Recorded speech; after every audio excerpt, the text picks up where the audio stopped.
Today, I'll walk you through how to make Microsoft Edge default to open PDF documents, even if you're a total beginner or just need a quick refresher.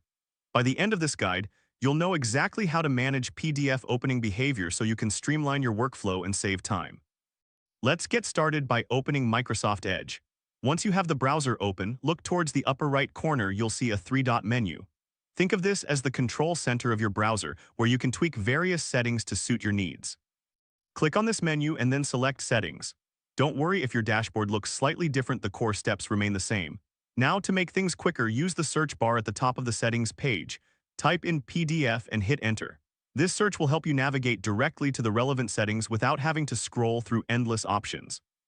From the search results, click on PDF Documents. This will open up the available PDF settings. Imagine this page as your PDF command center, where you can decide how PDFs behave in your browser. Here you'll find an option labeled Always Download PDF Files. If this setting is turned off, PDF files will open directly in Microsoft Edge, allowing you to view them instantly without downloading.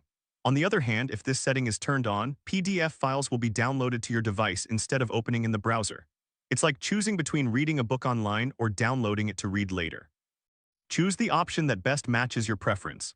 Whether you prefer immediate access or offline storage, the choice is yours.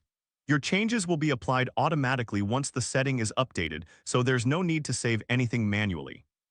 And that's how you manage how PDF files open in Microsoft Edge.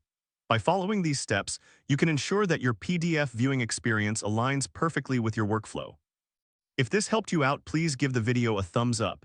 If you run into any snags, leave a comment below. Subscribe for more actionable guides. Thanks for watching.